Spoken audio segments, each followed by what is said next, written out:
Power Grid વીજ company સામે ખેડૂતો આકરા પાણીએ લડી લેવાના મૂડમાં કામરેજના પ્રસિદ્ધ મંદિર ગળતેશ્વર મહાદેવ મંદિર ખાતે ગુજરાત ખેડૂત સમાજની આગેવાનીમાં બેઠક મળી।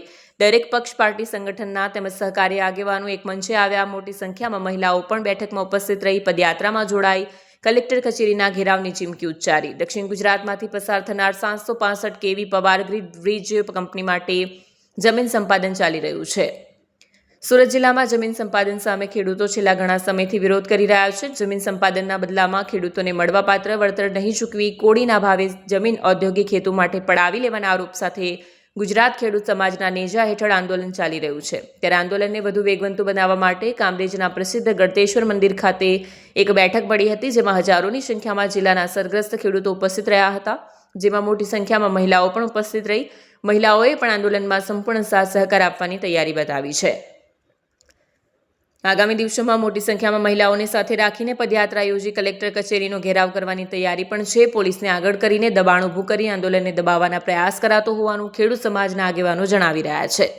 પહેલા તેમની લડાઈ વળતર બાબતે પાવરગ્રીડ કંપની સામે હતી, પરંતુ કલેક્ટર દ્વારા લેખિત ઓર્ડર કરાયા બાદ ખેડૂતોના ખાતા નક્કી કરેલ રકમ કરતાં ઓછા રૂપિયા ચૂકવી સંપૂર્ણ વળતર ચૂકવણી ગણાવી ખેડૂતો સાથે છેતરપિંડી કરી રહ્યા છે, જેથી કરીને હવે ખેડૂતોની લડાઈ સીધી સરકાર સાથે હોવાથી ખેડૂતોના હિતમાં આંદોલન વધુ વેગવંતુ બનાવવા મક્કમ નિર્ધાર કર્યો હોવાથી આગામી દિવસોમાં જલદ કાર્યક્રમ આપવાની ચીમકી ઉચ્ચારી હતી। જગદીશ ભરવાડ, ન્યૂઝ 14, ગળતેશ્વર।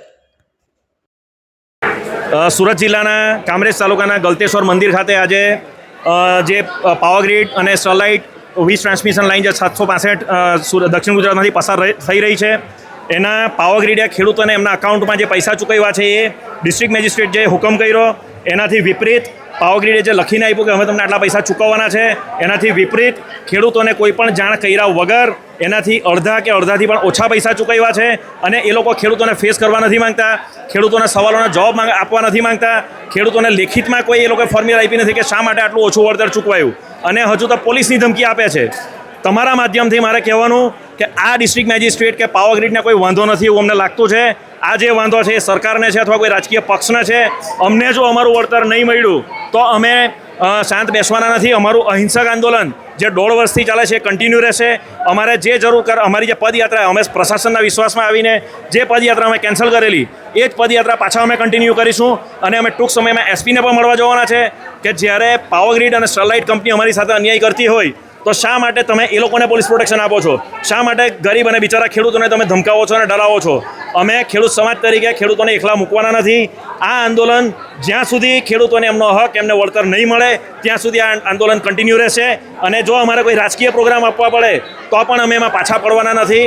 આ ખેડૂતો એક સુરે કીધું છે કે અમને ખ્યાલ આવી ગયો છે કે આ પૈસા જે અટક્યા છે એ ડિસ્ટ્રિક્ટ મેજિસ્ટ્રેટ કે પાવરગ્રીડે નથી અટકાવ્યા।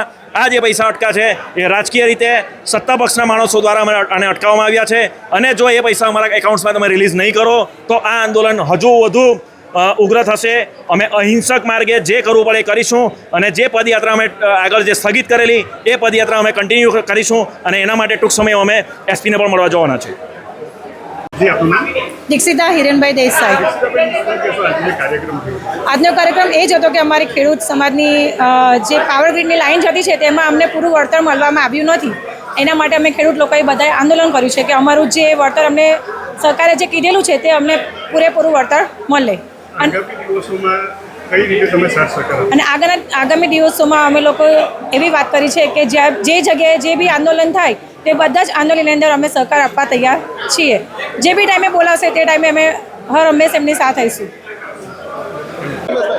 હા, રમેશ પટેલ, પ્રમુખ દક્ષિણ ગુજરાત ખેડૂત સમાજ।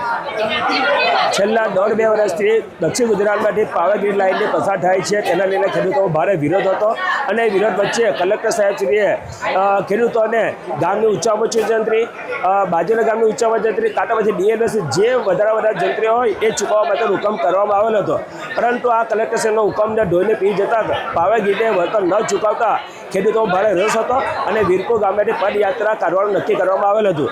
પરંતુ કલેક્ટર સાહેબ દ્વારા એવું અમને મેસેજ આપવામાં આવ્યો કે તમે પદયાત્રા ત્યાં મોકૂફ રાખો, તમારો અમે નિકાલ લાવીશું.